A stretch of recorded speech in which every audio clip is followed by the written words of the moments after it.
Today we do have a guest, which is Greg Frosley. I know you were expecting our new city manager, Jess Knudsen, but Jess is at a conference and won't return until Monday. So I was going to say went to charm school, but that would be a lie. Actually, in my former position years and years ago with Ernst & Young, we were sent to what we used to call charm school. And it was an interesting 2 weeks, to say the least. Anyway, he will be here at the next one. And we also have our fire chief here if anybody has questions regarding the fire department.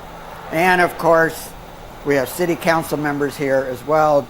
Donna McCoy and David Lana is here as well. And our former and now retired city manager, Charlie Cassins, is here. Yeah, Charlie, did you get those parts for the RV? No, it's still up on blocks. Oh no, it's still on blocks. Yeah, you're welcome. So what I want to do is just kind of go through what's going on at the city right now. Greg will be able to help me with a lot of the projects and where we're at status-wise. Greg is a department head and our city engineer. I have relied on Greg heavily over the years. In fact, during the sewer project, Greg was my go-to guy to understand what was happening. He would give me updates on what the contractors were doing, what the issues were, everything. So, in large part because of Greg, that's why we ended up so far under budget on that project through his hard work. So one of the projects that we've been talking about over the years is Cypress Park. I believe the sod is now down, at least most of it. About 3/4 of the way through, yes. 3/4 of the way through. That park is going to be absolutely beautiful. It's looking really good. The lights are up. The bathrooms, I believe, are done. We're putting the finishing touches on the bathrooms. Ah, okay. There's some pictures for you. We'll pass these pictures around. I don't know if they can see them on TV. Hold it right there. Hold it right there. We'll show this. Oh yeah, I can see that. Those were taken yesterday. These were, okay, this was Thursday, February 1st. Okay. I think today's the 2nd. It is the same. Yeah. All right, and then here's the next one. Thank you. You got it. We'll pass these around. So this project is going well. And hopefully we'll be ready for play sometime in March, if not, maybe April. The hotel down by the English Village, as you can see, is moving along very quickly. They're excited to get it open.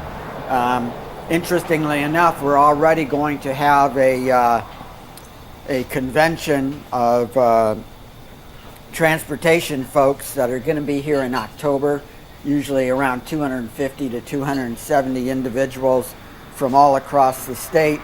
And we wouldn't have been able to really efficiently host it if it wasn't for the fact that the new hotel's going to be open. So they can share rooms with the London Bridge Resort, and we can actually hold that convention, which is going to be we've never been able to do it before, so that's going to be a huge event. The let's see, we have the Havasu Riviera. One of the things you probably read was that the bids coming in for the road and whatnot are coming in very high because of all the activity both here in Lake Havasu City and throughout the state. That's during the recession we were hoping for any activity, just anywhere you want, any activity we could get, and now that we have it, it's a lot of activity. The prices have gone up. Quite honestly, that is why during the sewer project that we accelerated that project, because activity throughout the state and the nation was so low we knew, and the prices got better and better every time we put it out for bid. So that's why we accelerated it, was because we wanted to make sure that the activity didn't go up again and then prices were up. So that saved us quite a bit of money. But when it comes to to the road, I think there's a misunderstanding about the road itself and why the city is building that. A lot of people are going, well, why are we building a road for a developer? Well, as this group knows, because we've been talking about it for a number of years, we had an agreement that we would build a road into those properties, number one, because we need a road for the Havasu 280 project. Number two, it was our agreement with Arizona State Parks to provide access to that marina, which we've been wanting for more than 2 decades. And so what we agreed to do, in essence, it's actually worded somewhat differently and whatnot, is that we're going to build we're going to be responsible for the basic road. In other words, roughly a 2-lane road and the very basic infrastructure, water and sewer. And then anything over and above that the developer wants is going to be on their dime. We will build it all, but then they will pay us back over a period of time. And that's how that really works. We're not there building roads for the benefit of a new community. We're really providing access through our property and to the parks marina. All the other roads are the responsibility of the developer. You know, what I look at is we'll probably have $4 to $5 million into it when we're all said and done. 5 million, but none of that's reimbursable, or is that some? That is reimbursable. A portion of that is reimbursable. A portion of the 5 million we'll have into it will be reimbursable, even if none of it was. Go ahead. I was going to say the developer paid for all of the design and construction documents as well. Okay. Even if we were responsible for the entire $5 million, here's how I look at it. There's going to be close to $1 billion of activity going on in those properties. There's not too many cities and towns that would say no to a $5 million investment and get $1 billion in activity. I mean, that is a great return, and that's what that's going to do, because think about it. It's going to be, so there'll be a lot of construction work and commercial activity, whatnot. So those all provide jobs. From our standpoint, every time they build another house, a hotel, a restaurant, whatever, we get construction sales tax on all of that to help reimburse any commitment we've got to that property. So in the end, it's really, I think, a great deal for us. It's a community that's going to be a showcase of Lake Havasu City, and so we're looking forward to it. I got to tell you, the other activity in town is really remarkable. We have, I think I saw something, I don't know if it came from you or whatever, about 1,300 homes from Havasu Riviera to the foothills to the new developments. Yeah, more than 1,300 new single-family residential properties. Right. So, I mean, that is just remarkable. We'll never be back to pre-recession, and quite honestly, that's a good thing, because we were building homes way too fast. There was clearly a bubble. Now we're building them at a pretty good clip, but the demand is clearly there. And as I've said many times, every time we add a new home, it helps all of us out with the sewer, because that's another connection that's got to help us pay for that over the next 25 to 28 years.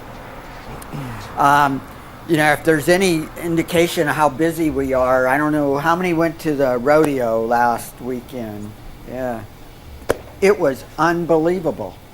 It was really crowded. It was a fun event, but it was really crowded. I mean, just to get some food, I think took us about 25 minutes to get through the line, and which is a good thing. People were having a great time. It was a great rodeo, and the kids were having a great time on that big dirt hill. So all in all, a very good event. And then not this weekend, but let's see, it'll be February 10th and 11th. We have Winterfest. So that will be another huge event. Typically draws 20, 30, sometimes even 40,000 people on a 2-day event. I, of course, for I think the 18th year, will be marking the streets on McCulloch Boulevard. What we do is we mark the areas where vendors put their tents and whatnot. We start at roughly 3:30 in the morning. Believe it or not, 3 teams can finish that entire street in about an hour.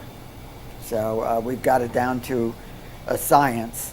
And and then the food vendors show up about 5, so we had better be done by 4:30 because they get very upset if they're not able to set up early.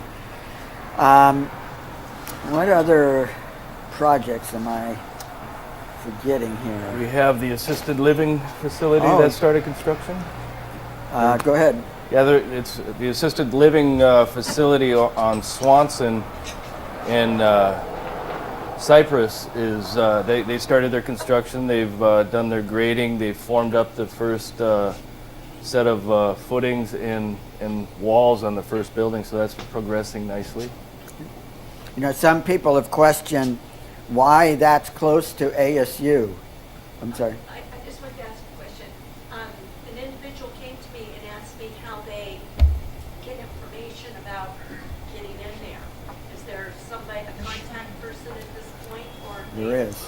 Desert Land Group? Or? Was it? Actually, I have a card in my office. There was a lady there that was taking reservations. And so I think you can, if I recall, something about putting down $500 and you get a reservation. So it's going to be in high demand. Yeah. There were people that questioned the wisdom of putting it next to ASU. Quite honestly, we questioned that as well. When it was first being talked about, they went to ASU. And ASU said pretty much the opposite. That's a perfect place for it because we have the interaction between the senior living and our students. There will be commercial elements to that project as well, like restaurants and whatnot. Lifelong learning. They want people coming in from the outside to go into their evening seminars and whatnot. So, and I believe they're doing roughly the same thing in Tempe, if I remember right. So the wisdom of it seems to be very, very wise, and people, I think, will be surprised to how nice the facility is going to be and what a great addition to Lake Havasu City. One of the things that we did do between the last time we met, a large group of us actually met with ASU, their executives, including the president, Dr. Crow. We wanted to make sure that we were doing what was necessary to make sure that they could grow their student body. Right now they've got about 150 students. They, along with us, believe that that needs to accelerate quite a bit. So we talked about different things that we could be doing as a community. One of them is the downtown project that they're very excited about. But also one of the things that was a hang-up for them in terms of investing was the fact that their lease on that property is a 5-year lease, renewable every 5 years. Well, it's hard for anybody to put in $5, $10, $15 million of investment knowing you could lose it after a 5-year period. So they're working with the school district as we speak to extend that lease considerably. In fact, it was kind of a funny anecdote about that meeting. Dr. Crow was actually there via Skype or whatever you want to call it. He was on the big screen. And I asked Dr. Crow, we talked about the lease, and I said, well, Dr. Crow, could you at least give us an idea? You need it to be a 20, 30, maybe a 40-year lease? And there was this pause, and he says, well, we actually think in terms of centuries. So we're thinking a minimum 100 years. And because we're not going anywhere. We want to stay in Lake Havasu City. We're not going anywhere. And so so they're working with the district on that, and I think the district came up with some ideas how they could exchange that property for some of the things that they need in terms of teaching students as well as their teachers. So money doesn't really change hands, and it looks like there's a deal that's going to be struck relatively soon. So we're very excited about watching them grow. I want to talk about the downtown project and then a little bit about the expenditure limitation, and then I want to open it up for questions. The downtown project continues to move along. We have preliminary architectural drawings, not much more than that, that we have available at the Partnership for Economic Development. We haven't released those to the public because we know they're going to change. They're great drawings, the architecture looks nice, but we know it's not going to be built that way because it's too expensive, to be honest with you. However, what we're really trying to do is lay out a design for that project. We are, as we've said before, the city owns the entire property, but we'll sell off roughly half of it. And that could be only 40% or as much as 60%. But we want the public to have pretty much control via easements and whatnot. And then developers will develop the rest of it. And in fact, we're talking to, I guess they have a list of about a dozen folks already. But ASU is also interested in a presence on that downtown project, which we think would be terrific. And we have several other elements. So that project is really moving along, and we would love to show the community pictures. If you want to go down and look at them at the PED, you're certainly welcome to do that. But keep in mind that what you see is not what you're going to get. It's going to change, because what we're really going to do is, well, we have an idea of what the public square piece is going to look like and what we want. When it comes to outside private developers, just because we put a drawing on the paper doesn't mean that's what they're going to build. They're going to build what makes sense for them in light of the stipulations of what we want as well, in terms of boutique shops and restaurants, microbreweries, coffee shop, whatever it is. So they're going to figure out what they can best do, and then they can get a return via the rents. So that will occur, and we hope to, again, we're moving along on this pretty rapidly, and with any luck, we're still shooting to put a shovel in the ground by the end of the summer or early fall. We'll see how that really goes. One of the things that, as we've talked about before, that is a concern for everybody here is the expenditure limitation. Just briefly, the expenditure limitation is a law that was instituted in 1979-80 by the Arizona State Legislature. It was, quote unquote, designed to limit the expenditures by cities and towns, kind of a California Prop 13. Unfortunately, we were incorporated in 1978. So back in 1978, we had a fledgling fire department, fledgling police department. We had very few parks. We didn't have a community center. We didn't have a master sewer system. And our water system didn't even have the, what am I saying? Horizontal collector well or the treatment plant? The treatment plant or the rainy wells. Right. So we didn't have any of those. Those have all been built since and must be maintained. Our fire department has grown as it should. Same with the police department. Public safety is roughly 2/3 of our budget in terms of the general fund budget. So all of those expenditures, those maintenance and whatnot costs, count towards this expenditure limitation. And we have actually gone over that limit several years running, but we had built up credits over the years. Now you might be asking, well, why didn't the sewer project exceed the expenditure limitation? Well, it's because one of the nuances of this law is that if you go out and borrow money, it doesn't count, which doesn't make sense. So you want to limit expenditures but increase borrowing so that it doesn't count. That doesn't make any sense to us whatsoever.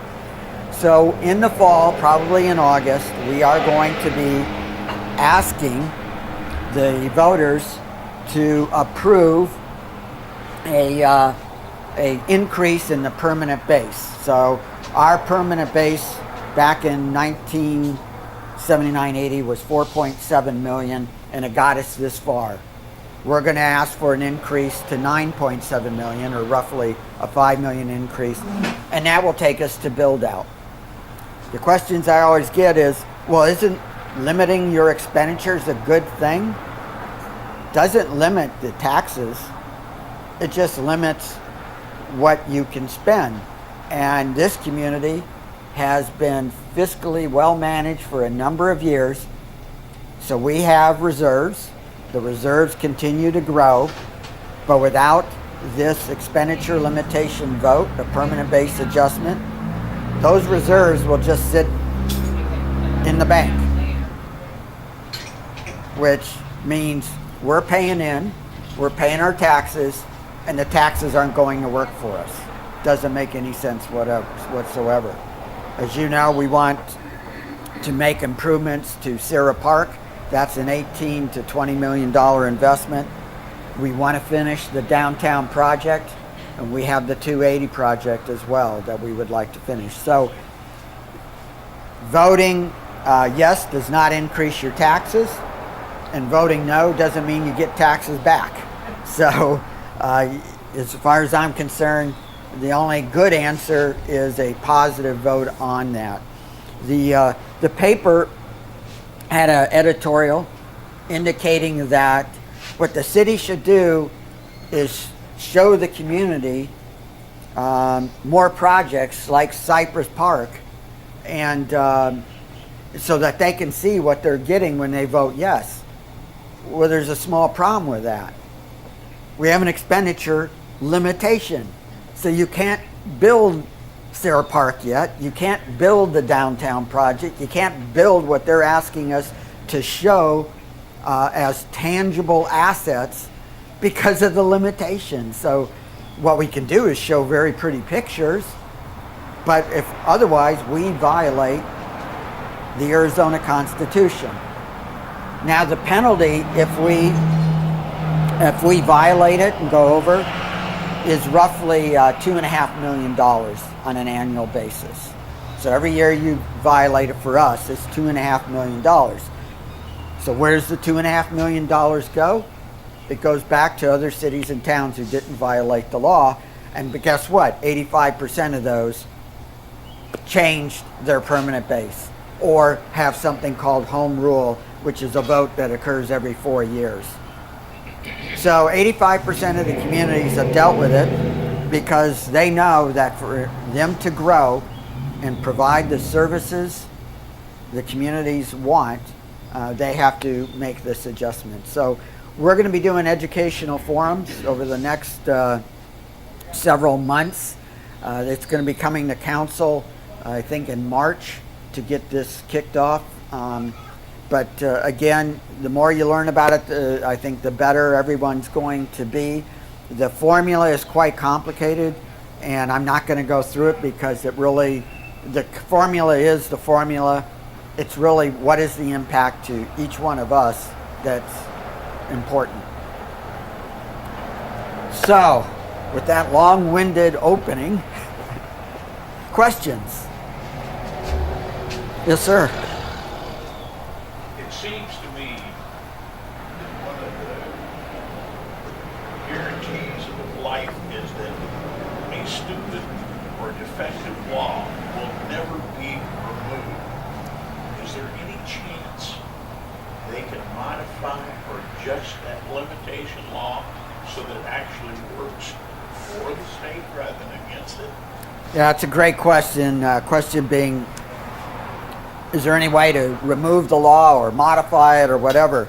I wish there was. One of the things we'd like to see adjusted, and we actually explored it, was that, as you know, most cities and towns have a unfunded liability when it comes to the public safety retirement system. We wanted to make payments toward that, and we didn't want it to count against the expenditure limitation.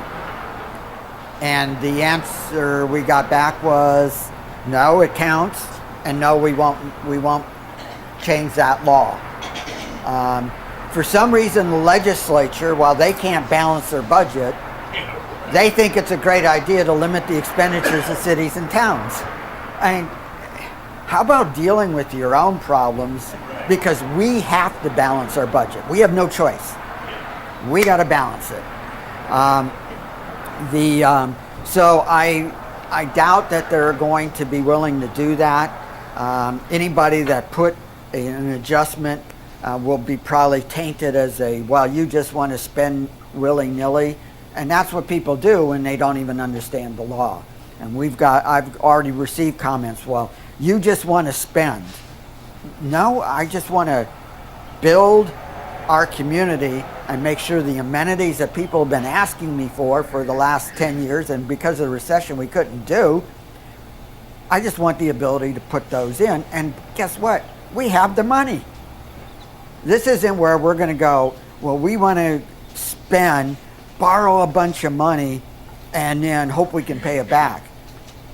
We could build the downtown project and Sarah Park right now with the money we have available.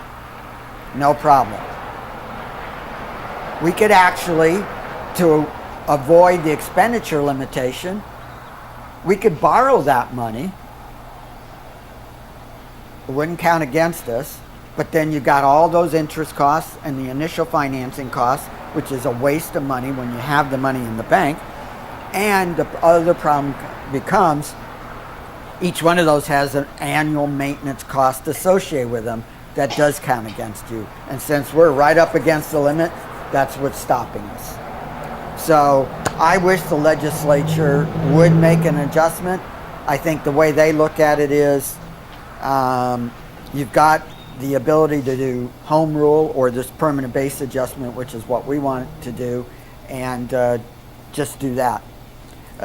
Kingman's had home rule for I don't know how many years. It's been a long time. Bullhead City has not had to deal with this, but they don't have a fire department. So they have a fire district, which is separate. So, Norm. On the Havasu Riviera project, is there a time schedule or a time frame when you plan on ripping and tearing and making that intersection with the Havasu Road and 95? I want to make sure I'm out of town that month. You and me both. The developer who's building the launch ramp in Marina right now would like to be open, if you can believe it, as soon as October. October? And so right now we're trying to get the roadway built, and the intersection is designed and with a new traffic light on the highway. That's under review by ADOT right now. So we're hoping to get that out to bid as soon as next month and start construction the following month. So we're into late April, May. Couldn't make that July. I'm gonna be gone in July anyway. The timing might be right for you.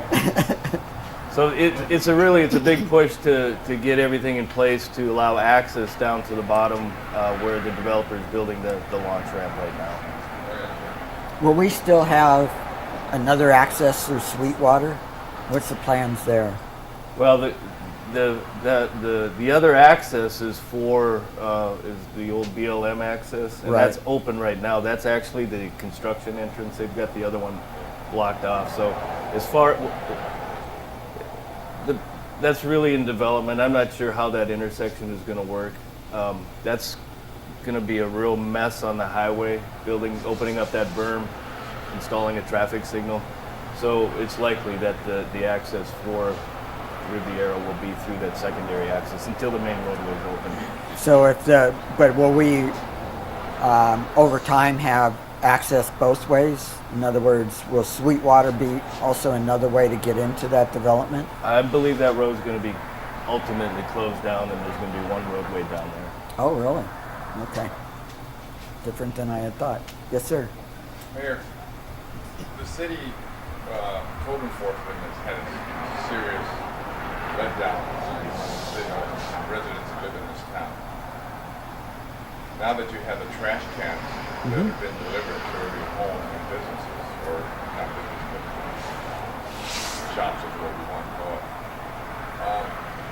What are we doing about people are not going to put their trash cans back in their position? In other words, not on the street. They're off the street, and we have a lot of elderly people here that won't be able to have trash cans around. I know we've discussed that before, but if you want the community to look pretty and have realtors don't have a problem trying to sell homes in their neighborhood, what are we going to do about that? I mean, it's just an eyesore. I mean, we have a lot of people in this town that have business on their property, have trailers, campers, trash, and every time we make a comment to code enforcement, their hands are tied. Well, I don't know if their hands are tied. Well, it seems like there is.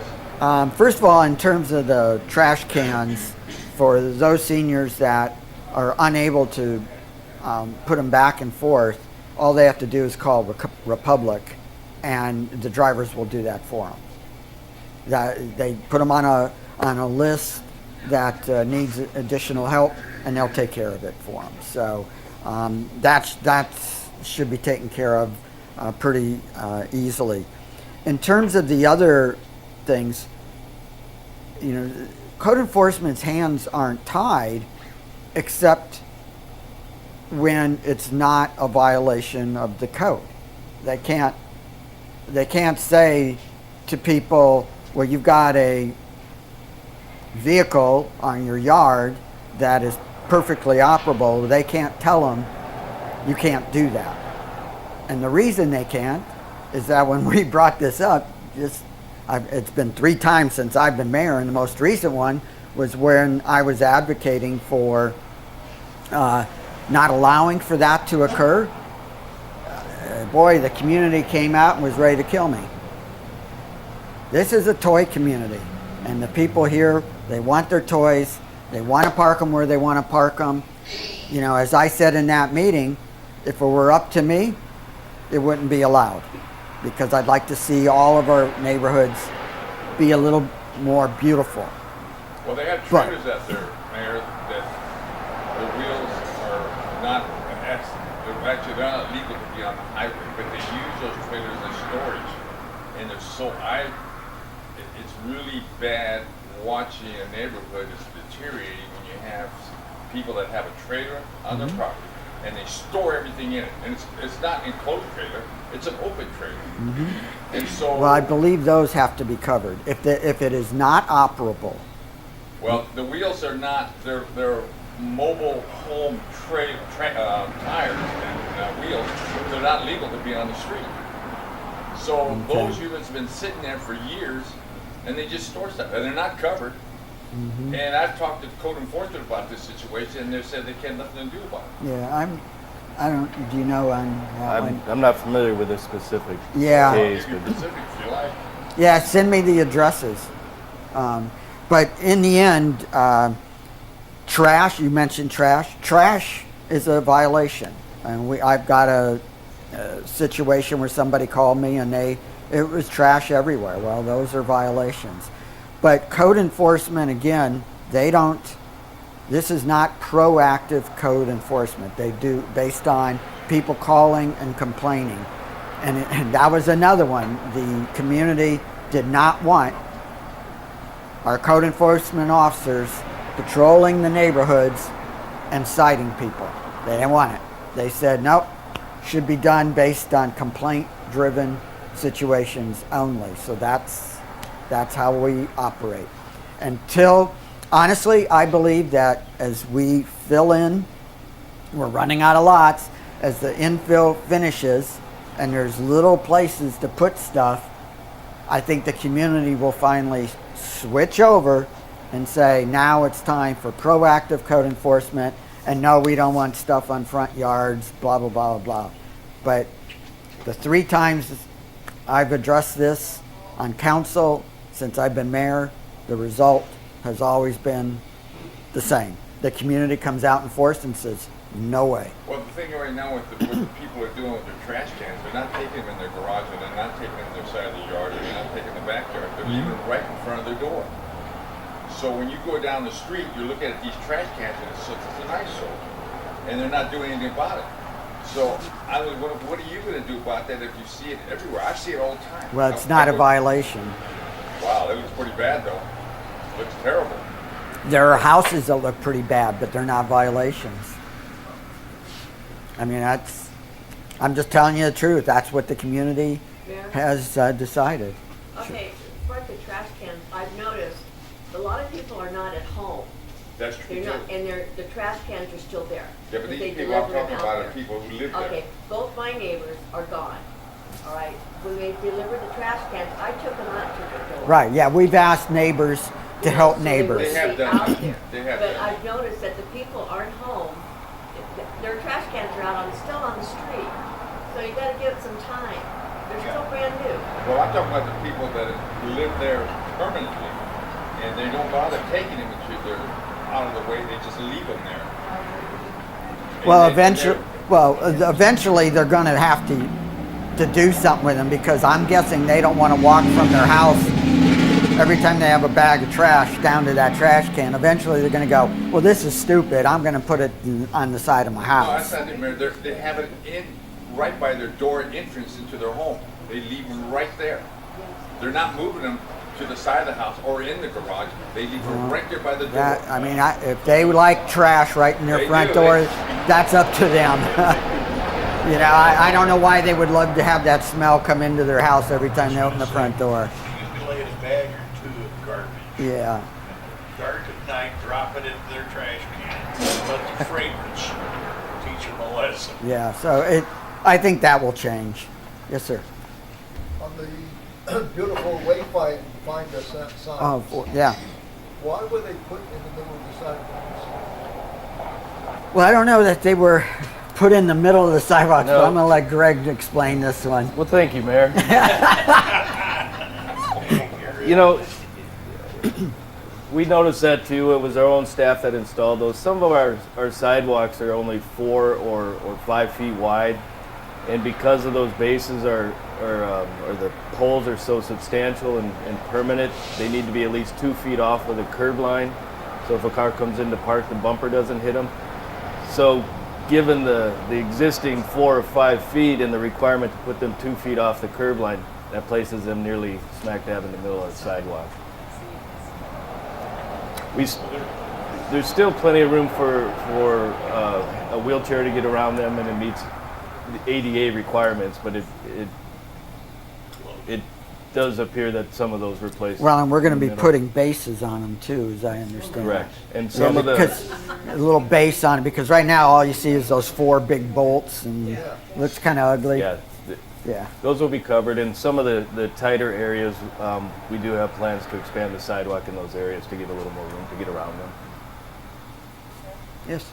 Getting back to the neighborhood, look at neighborhoods, I have a question. Being Sure. on camera and people will be watching, what are the rules on garage sales and the frequency and how often can people have it, especially if it turns out that it's the same items out there? It almost seems like they're doing it as a business. Probably are. Is there any kind of rules on that or guidelines? Well, they're not supposed to be operating that kind of retail business out of their home. I don't know that we have I don't have it in front of me, so I can't remember exactly. There is a limit on how many garage sales you can have annually. I don't recall what that is right now.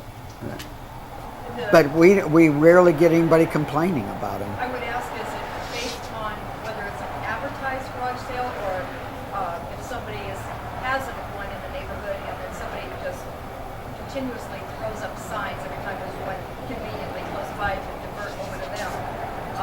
Is that considered advertised? I don't know if advertising is part of our definition. I think a garage sale is a garage sale. Yeah, 'cause it's funny. I don't really get too many complaints about continuous garage sales. What I get are the boxes people put out that says garage sale this way. But yeah, I mean there is a limit, but people have to let us know about them. Yes, sir. On behalf of my wife and I want to compliment the city of Lake Havasu for the placement of those lots for the Balloon Festival for us doing off-site party. It was great. The system worked perfectly. Oh, good. And for those of us that are getting up there on our knees or getting in trouble, man, it's a blessing. Yeah. I can't be complimentary enough on it. It worked out perfectly for us. We were up at the A lot at the top end. I think I had to wait about 18 minutes to catch the bus in the traffic going back up the lot from the festival. Granted, the weather wasn't conducive No. to a good festival, but the traffic of people sure seemed to be excellent down there. Good. Good. We sure had a lot of people, particularly young ones, taking advantage of it. So Yeah, my in the understand. long run, it worked out. Yeah, my understanding, even with the winds and whatnot, it was still a popular event, and a lot of people showed up. Of So course, that's great. Monday and Tuesday was the Bloom Show. Yeah, yeah. That's it happens. Yes, sir. Sarah Park, you Uh-huh. mentioned you have a project that you guys want to do to that, and you're talking $18, $19 million. Could you describe what your plans are? Yeah, to be in two phases, and it's born out of a field assessment study that we had done close to 2 years ago, I would guess at this point in time, because we continuously heard from the community that we were lacking fields for soccer, baseball, softball, etc. So we did a fields assessment, and sure enough, based on the number of people using our fields, we didn't have even close to enough, which is why we started with Cypress first. That'll be all soccer. But even our baseball, whether it be Little League, baseball, or softball, we have a lot of senior softball leagues, etc., or adult softball leagues. It was pretty clear that there was not enough room. So at Sarah, we're going to be adding baseball fields, soccer fields, and one field that will actually be what I would call collegiate size baseball. One of the things that we've learned over the last few years is that if you have those kinds of fields available, you'll fill them with outside tournaments. A great example is Bullhead City. They cater to soccer, and they are constantly having outside soccer tournaments, filling hotel rooms, spending money at restaurants, etc. So it'll be done in 2 phases. The first phase is going to be about a $12 million phase, and then the second one would be $8 million. So those fields are expensive. Got a lot of grading to do, etc. Well, you have 3 fields now, Roughly, yeah. and you're talking about what, converting what we call the bowl into a field? No. Well, I'm talking about Sarah. You're talking about rotary. Rotary. Sarah. Yeah, no, rotary is going to stay. Yeah, that's going to be my next question. Are we having plans for rotary? Long term, we would like to acquire some additional land from the state land department to. South of the state field park? Right.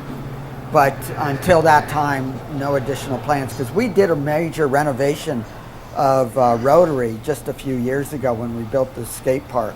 We added the southern parking lot that's there, that wasn't there before. We added the southern access. If you remember, there was only one access into Rotary. That's very helpful for the crowd. Yeah. Any plans for that dirt area that is on the north side? We used to have the RC. car. Any plans for that area? No, nothing specific, but we do want to do something with that because it's such a prime piece of property right there. Right. So yeah, we'd like to do something nice. We're just trying to figure out what that's going to be. So we've had a few offers, but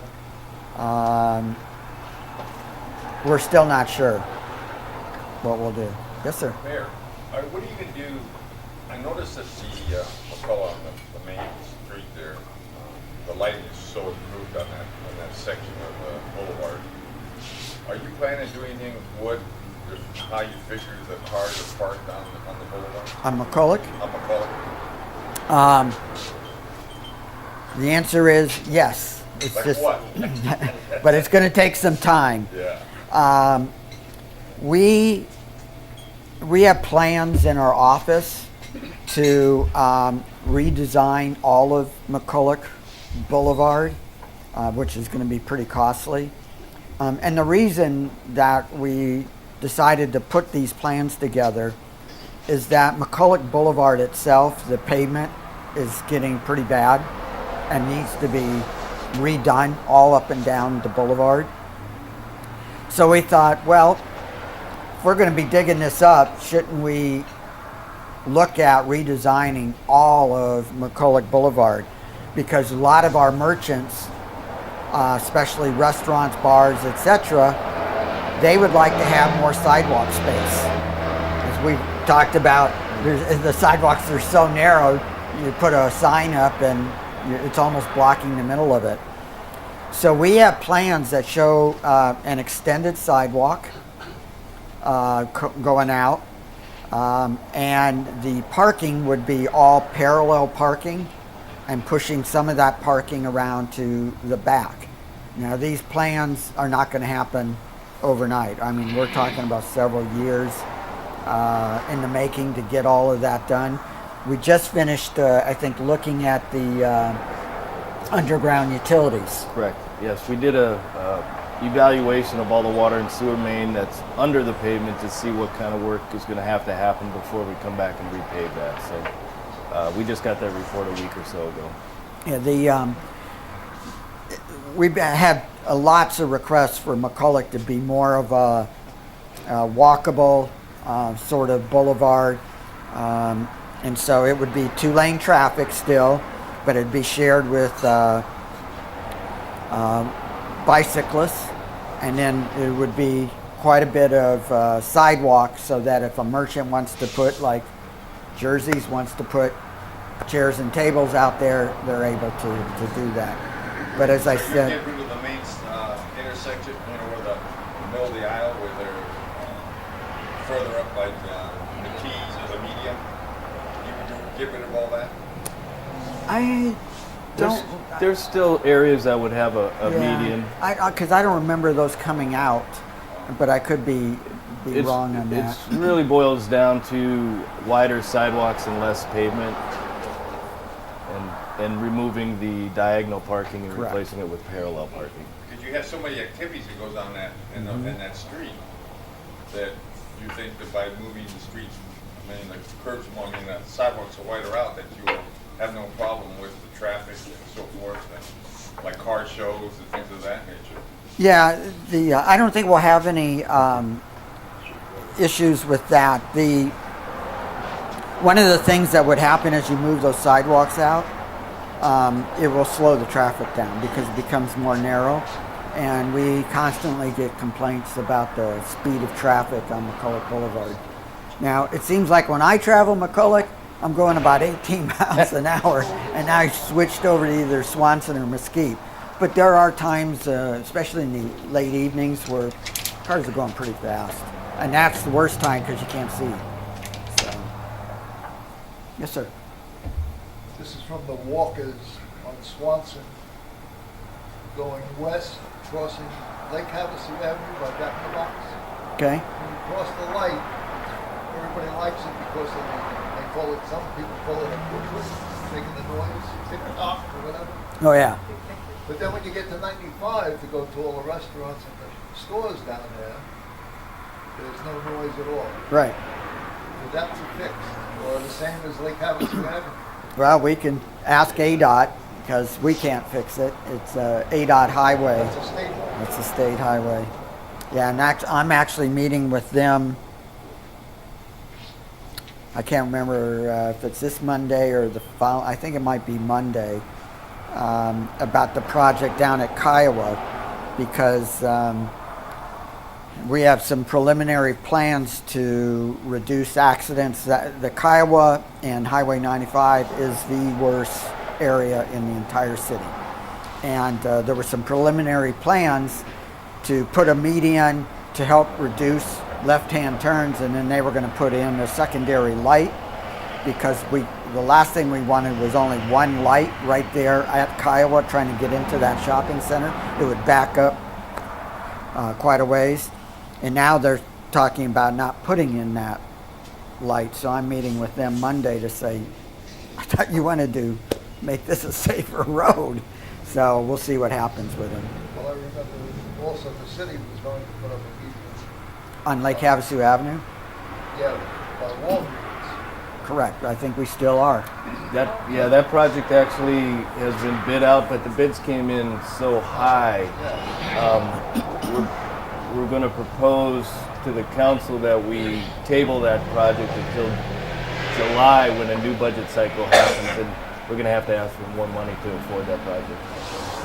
Yeah, absolutely. It's an important project. Mayor, remember we were talking 3 months ago, you talked about ADOT's going to work on by Food City, Yeah, Kiowa. and you're going to think about putting a light there because the traffic is so bad there and the traffic. Correct. I mean, the accidents that occur there.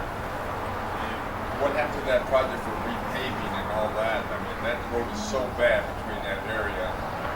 And That's all part of what I'm meeting with them. They're still planning.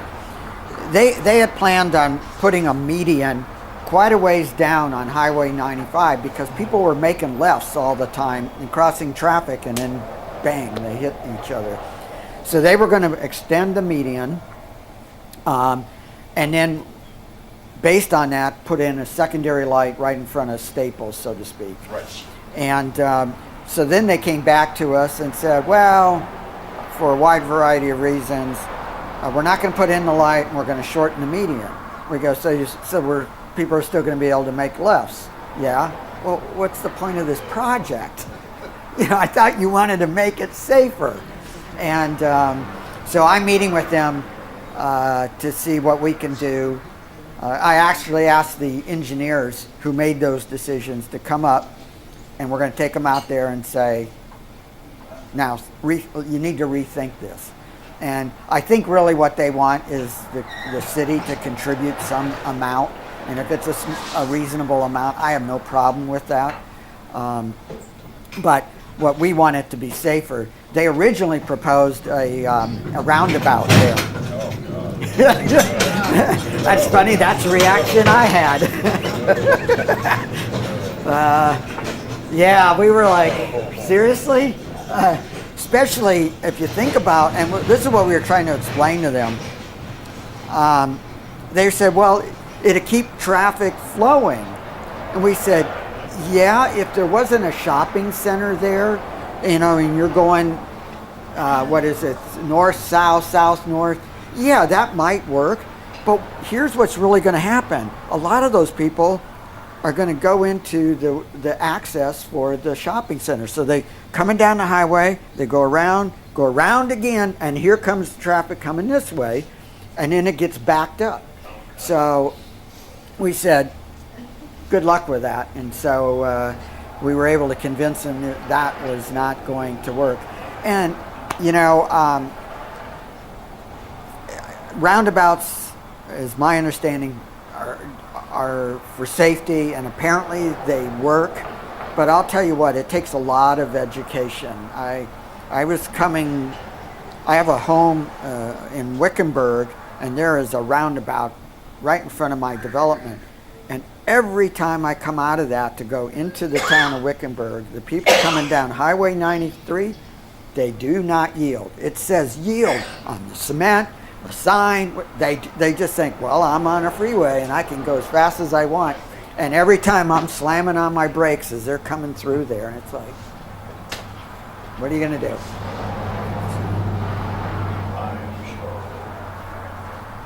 Other questions? Yes. A big concern for a lot of people, I think, is the bridge and the crown of Lake Havasu. The other hotel, is that going to, where exactly, how high is it going to be, and is that going to block The new one? The one proposed after that. They say would take almost 3 years or something. Oh, It's still under consideration. Oh, the Hilton? Yeah. Okay, first of all, the one that is being built now is what, 4 stories? 4. And the other one would probably be about 4 or 5, but it's going to be, how do I put this? It'd be further west. Probably, the best way I think I can describe it, and if you've got a better way, let me know, would be behind the, where you check in and get tickets for the casino boat. Yeah. Oh, okay. It'd be behind that. All right, so then it's further away, so. It's further away. That's- And quite honestly, I've heard people say, well, the new hotel is blocking the bridge. Nobody could see the bridge anyway from the highway, and everybody, where do they take pictures? They go down to the English Village and get in front of the bridge. That new hotel really isn't blocking. It only looks like it is because when they took out they moved all the dirt and whatnot and Yeah. removed the buildings. Now people are going, oh, I can see the bridge. Well, you couldn't see it before until you removed all those buildings. So, but the new one, assuming they build it, which I believe they're going to want to, it'll probably be a different owner though. I doubt the current partnership that's doing this one will be doing the other one. They might team up with somebody, but we'll see. So then the rest of the English Village is going to stay that way with the shops and everything? We'll have that? No, the rest of the English Village, yes, it will be shops, but it will probably not look like that. My guess is they'll probably want to sell that off for commercial, and they have to put commercial in there. So, in light of what I've seen to date in terms of the beautifying of the landscaping and pavers and all the rest of it, my guess is that will actually look a lot nicer than it does today. Because those buildings are really old. I know. So I think over time that will get sold off, and there'll be a lot of commercial elements, especially with 2 hotels, a perfect place for restaurants and whatnot. Oh, yeah. Thank you. You bet. Yeah. Little update on what's going on in the city. A couple weeks ago down at St. Vincent de Paul, in our furnishing store, 2 carloads getting a big to-do over a parking issue. One woman gets out and calls the other bunch a blankety-blank, a bunch of Minnesota snowbirds. Another woman gets out, gives her impression of them. Pretty soon, 2 70-some-year-old guys are in a fist fight. Down on the ground, one stomped the other guy's glasses, smashed him. 5 policemen And in a fire truck, they finally hauled a whole bunch off somewhere else. It was on our property, but we weren't involved in it. And they go, so I asked the ones that were there, and I said, 70? Oh yeah, these guys were in their 70. And they're trying to get some punches in, and then one falls down in his face in the asphalt. Well, Every day is news. Well, apparently they were overage for those UFC fights, you know, that they have in Las Vegas. So, I don't know what you do with people. Sometimes, well, all of us do. We sometimes get caught up in the heat of the moment, but that's the last thing I do is get in a fight. No, you can't. But Well, thank you for that. yes, sir. Yeah. Is there any interest in coming back about building a bridge onto the island? Gosh, I wish there was. As I mentioned before, pre-recession there was interest by outside developers. There seems to be, at this point, little interest, and the cost is probably 15 million plus. And while I hear that it should be borne by the homes that are being built out there, there's not enough homes to cover $15 million. Not to mention that because of the state legislature changing the laws for impact or development fees, it's virtually impossible to collect it and build the bridge. So because we used to have impact fees, and the legislature changed the laws, and if I recall, it's something like if you don't use them within 6 years, you have to refund them, and then every 2 years you have to have a new study to see if it's correct. Basically, it was a way to prevent cities and towns of having those impact fees. What I think, I would like to see a second bridge. I think it's necessary. And I think it should be a toll bridge, because that way people using it are paying for it. If you don't use it, you don't pay for it. But in order for people to be willing to pay that toll, especially our visitors, it needs to be a good connection from 95 right onto the second bridge and going in. Because think about what they do now.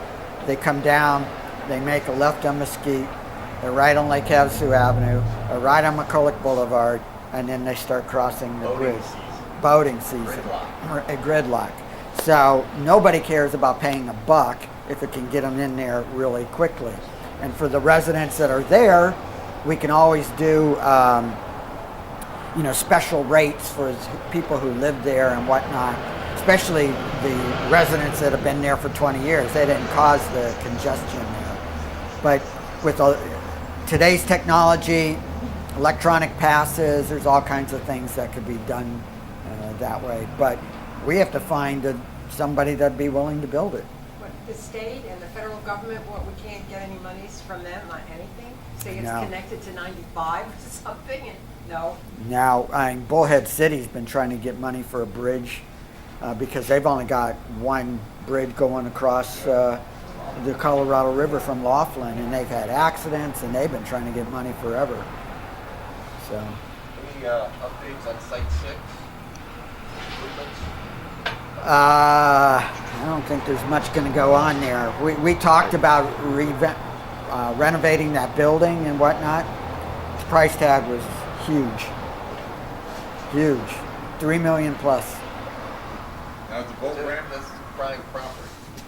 It is prime property, but and I'd like to see a little convenience store or whatnot there, but man, $3 million for that building just didn't make any sense.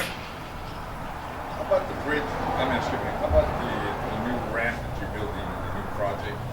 Will that be a freebie thing, or will it be a cost for that? Well, we're not building it. That belongs to Arizona State Parks, not us. So in other words, it's going to be part of the system that we have now. Yes and no. Because it's going to be operated, this is very new for Arizona State Parks. They've never allowed an outside operator to control the entire park. So if you go get an annual pass at Arizona State Parks, I don't believe it's going to include that one. You can get a separate annual pass for that one because the people building it are going to operate it for 40 years. And they've got a major investment, which is why it's got to be 40 years or there's no reason for them to do it. So but it will ultimately, at the end of that 40 years, be turned over to Arizona State Parks to operate. But for all intent and purposes, it is a state park. So we won't have anything to do with it. And there'll be a restaurant down there, boat storage. I believe they're going to be fueling, store. And there's a lot of interest in that too. I've actually talked to a couple restaurant operators that are looking at that. Morning. Could you tell us where this meeting is going to be held next month? See, I don't have Jerry here, so I know. I don't. Do we know? I don't know. I don't know. Will it be in the paper or something? Yeah. We'll announce it at the next meeting too, probably. Yeah. Council meeting. Yeah, I'll try to announce it at the council meeting. If I had Jerry here, she'd tell me, but you can see, obviously, I'm lost without Jerry being here. So. It'll be on the city's website. And the city's website, yeah. And it's always going to be in the paper. We put it in. So, maybe you could, I could look at the date. or text her and she might respond. So, and then I'll let you know. Yes, sir. Is there a completion date for when the marina is going to be done at that Riviera? Mm-hmm. Well, the hope is they're actually restricted from being in the water starting at the end of February. So they're trying to get as much work done as they can to hopefully open in the October range to get the tail end of the boating season. It's very fluid right now. With the way these bids are coming in and things like that, there's some financial challenges. But right now, what they're hoping for is an October open date. Because that requires the road being done, the marina being done, and also the intersection at the highway being done. So it's a lot of work still to get done. Yeah, and correct me if I'm wrong, but my understanding of how they do the ramp is that they pour it on dry land. That's correct. They pour the ramp, you put your boat on dry land, and then they take a D8 tractor, two D9s, and push it into the water, and that becomes your ramp. So, and then they hope it doesn't float. Mayor, what's the next? I know that you're going to retire, but when is the next election? The primary is Kelly. August 28th. And the general will be November 6th. Right. Yeah. My last meeting will be the second meeting in November. So and we have quite a few people at this point that have signed up to run for council. A couple people that have signed up to run for mayor. The real key to all of those is how many actually turn in the paperwork with all their signatures. Because you got to go out and get 471 signatures as a minimum. So usually if you don't get 600 or 700, you're putting yourself at risk because a lot of people sign too many, or somebody signs it but they live in Minnesota, that kind of stuff. And it's hard work. Getting, roughly 500 signatures is an effort. The first 100, man, they're easy. Because all your friends, sure. First 100's really easy. After that, you got to work for it. You really do. Especially when there's probably a dozen people running for council. Right now we've had 12 applications. 12, yeah. That's for both council and mayor? Yeah, 2 for mayor and the other 10 for council. So, After your last meeting, will we be seeing you in a Hawaiian shirt? yeah, and a beard. Like Charlie.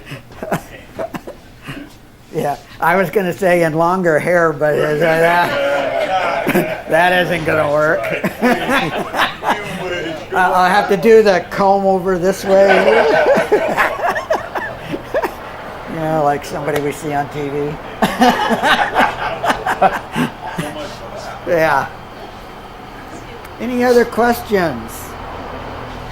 Did she respond? Not yet. Okay. Yeah. It's gonna be March 2nd. I just don't know where. Yeah, March 2nd, and we'll just have to let you know where exactly, Thank you. because I really don't know. No other questions? Oh, yes, Didn't it used to be on the website? it will be.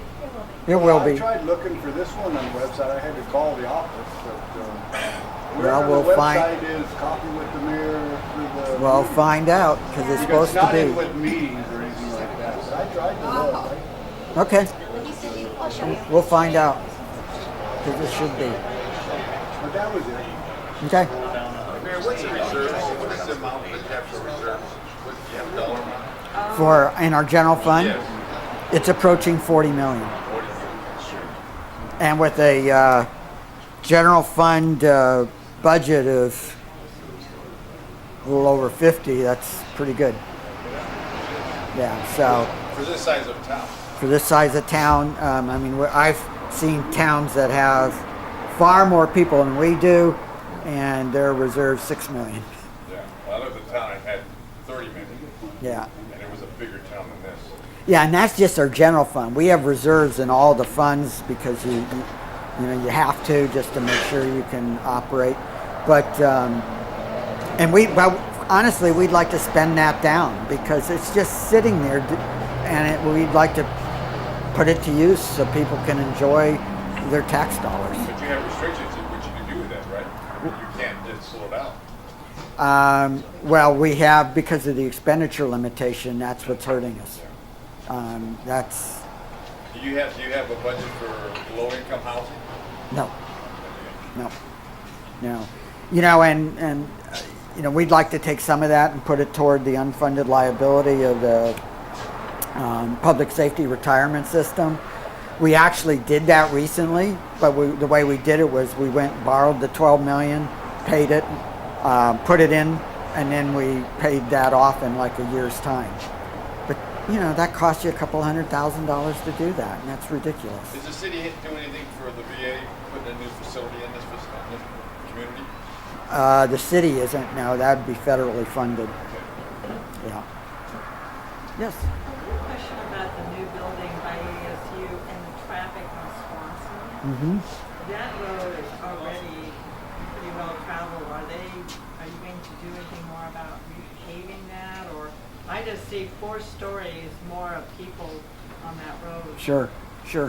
Do you know, Greg? There is a budget next year or the following year to repave that street, and this project will have, I believe there's turning lanes to access their property. And you're going to put more money for the streets, are you not? I mean, especially industrial? We continue to put money towards streets since the state continues to take the money that belongs to us. So, which really bothers me because you've paid the tax that was designed to go toward our streets. But it first goes to the state. When they can't balance their budget, they take it. And it's approaching, I think it's about $1.5 billion to $2 billion over the last 15 years. This year they're going to sweep 90 million. It's kind of weird. They're going to sweep 90 million, but then they're going to take 30 million from ADOT, the Department of Transportation, and give it back to cities. It's still a sweep. So, transportation loses somewhere. And everybody keeps talking about our roads need to be improved, but then they take the money to do that. There are a couple proposals I don't know how far they'll get in the legislature to increase, I don't know if it's going to be vehicle license fees or whatever to help pay for DPS, because what's happening is that DPS is a state agency, Department of Public Safety. They've been taking the Highway User Revenue Fund, the road tax, if you will, 90 million of that instead, and paying for DPS. Well, that's money that belongs to cities, towns, counties. So now they're talking about another funding source to pay for DPS. That sounds great, except that, I don't know, why do I get a sense that once a sweep, always a sweep? Right. Well, because the signs that we paid over $600,000 for, it's the only thing we should have used was for the roads. I mean, the roads are just deteriorating. And it seems like, is that working out for you, the signs? Yeah, first of all, we didn't pay 600,000. It was 340,000, I believe. 340,000. And, you know, we'll see whether there was economic benefit to all of that. The comments I hear most often from people is it makes our town look a lot nicer, because we had mismatched signs. Some of them were made of wood, you name it, and the new monuments on each end people like. I'm hoping there'll be an economic benefit. That's been the promise, but I don't know how you measure it. You know, because I asked that in the very beginning. Everybody has GPS, so I mean, you can find anything you want. But you know what? People do. I have GPS, but how do if I don't know where I want to go, sometimes I can put an address in because I know where I'm going. But you can't put an address in for a park or lots of other amenities. It just doesn't. And even with GPS, I'm still looking at signs. Every town I go to, I'm still looking at the highway. I can listen to my GPS. I don't have to look at my phone, because if I have to look at my phone, that's a real problem.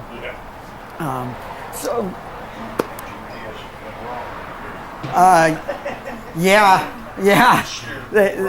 I've had a few that I don't know how it happened, but yeah, it's gone the wrong way. It's like that commercial with the penguins, you know, you'll arrive at your destination in 92 days. Yes, so I don't know. I don't know how you measure that economic benefit. People have argued that when they see something that they didn't know was there, they stop, spend a little more time. I don't know how ultimately you do it. I looked at that project as purely a beautification project, because our monuments look better. The signs that I've seen are all consistent, have our logo. It just seems to be. And 348,000 or whatever it was, and those signs will last, I don't know, a couple of decades. A long time. Yeah, so it was probably worth the investment. Yes. Monuments, Smoke Tree and McCullough. Yeah, those aren't the cities. Everybody thinks that belongs to the city. Well, I'm just, but it's the location. You don't like those caged rocks with the pole sticking out? If they finish it, if it gets finished, I was just, any idea if they're able to ever finish that project? Honest answer, no. They got a grant to do that. It's a nice start. Yeah, Main Street was going to put an arch across. An arch there. Right. That ended up probably 100,000 plus because of the engineering required, and maybe the next administration will have a different. Well, I mean, it's beautiful. If you're talking beautification projects, and Yeah. I always, what's more famous in Reno than their signs? Right. So if you have the city picks up a beautification project, that qualifies. Well, you know, maybe over time that is something that will happen. I felt strongly at the time that the Main Street Association wanted this project, promised to get it done without taxpayer dollars, and I really don't want to now use taxpayer dollars to finish it. I'd almost rather use taxpayer dollars to remove the poles. Tell you what, give you the permission to dark at night, you won't have to pay anything. Shut the TV off.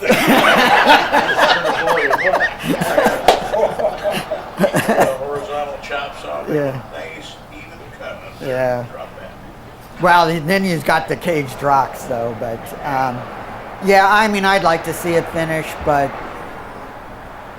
I really would like to see the group that promised to have it done get it done, because it is going to be expensive. How about the school taxes is kind of they're asking for more money? What is your thought on that?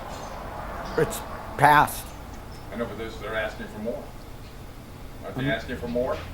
Not that I'm aware. The state The level? state raising I read it was raised, they wanted to raise the gas tax. And one paper said a penny. And that Well, I think it was would a go to- sales tax. For gas, though, this was, I thought it was like, I don't know. I think it's a sales tax. Right. I don't think it's going to happen. Now, we have a lot of snowbirds that are coming to this town yearly after year, and the homeowners get eaten up by more taxes for the home. Why don't we increase the 1% taxes for the city and let everybody else pay for it? For the money we need. You mean 1%? What would it go to? I mean, for whatever you want to do, use it for. I mean, like say for you need something, new construction, or you need something, or more, put it towards the roads, or whatever you want to do with it. Well- if everybody comes in and pays 1% more, that would help make more revenue. Yeah, but Yeah. Oh, that's a bad word. but there's a couple things with that I would argue. An increase in the sales tax locally, most people are going to say, well, 80% of that would be paid by our visitors. Our statistics show it's more like the opposite. 20% visitors, because we all live here each and every day. Then think about car sales, big ticket items. Suddenly you start adding another 1% on a $50,000 car, $500. Maybe I'll drive to Henderson or Vegas because I can get it cheaper, or Bullhead City. So in fact, right now, Kingman just did that. They raised their tax quite a bit for various projects and roads and whatnot, and the car dealers are setting up shop someplace else. Look at all the Californians moving to Havasu. Wait a minute, I'm from California. So Don't you put California down. 4 years ago. Yes. Jerry Havin. With expenditure limitation, we couldn't spend it anyway. That's a great point. And with the expenditure limitation, unless we pass that permanent base adjustment, all we're doing is adding to our reserves, But you can't spend it. which we can't spend. There's no reason to have it. Yeah. And that is really a critical element that we're going to have to deal with. So, but as time goes on, we will be having educational seminars to show the impact of whether, if you approve and if you don't approve, what the impact to our city is. By the way, with all these, one of the questions, and I know we're running out of time here, but one of the questions I usually get when we talked about earlier on that we had 1,300 homes and whatnot, where are we going to get the water for that? Well, we already have it. So we're only using about half our water allocation. So we're in great shape. A quick aside, my grandson found the unique reason to complain about the senior living at the college that he's attending. It's going to block the view from his dorm room window of the lake. 4 stories is going to block it. But he's becoming a regular Lake Havasu resident. By the way, and then we'll close it up. This year is going to be our 40th anniversary of our city. It was incorporated in 1978. So in October, it'll be our 40th anniversary. This year is also the 50th anniversary of when the City of London sold the bridge to McCulloch. And interestingly enough, the Lord Mayor of London is planning a visit here either in September or October. Just as a piece of education, the Lord Mayor of London is not the same as the Mayor of London. It's different. The Lord Mayor presides over about a 1 square mile area in London, where all the financial assets are, to be honest. It's been a position that's been there for hundreds and hundreds and hundreds of years. He plans to come out September, October. We're trying to make it October. I'm actually going back on a reciprocal trip in May. So, the McCoys are going with us. By the way, that won't be on taxpayer dollars. It's at my expense. So, before I get the complaints from the TV, it's at my expense. It's a reciprocal trip going. I'll be receiving what they call the Freedom of the City award or honor or whatever, and then they'll complete that ceremony when he comes out in September, October. But it'll be, they wanted to celebrate the fact that 50 years ago, Mr. McCulloch bought the bridge, so it works out great. And Mr. McCulloch's from California. But he's built things everywhere. He built projects in California, built this project, and he also did Fountain Hills. Yeah. And every one of his communities always had a draw of some sort. Ours was the bridge. Fountain Hills was that great big fountain that goes up in the air. I don't know what they were in California. So,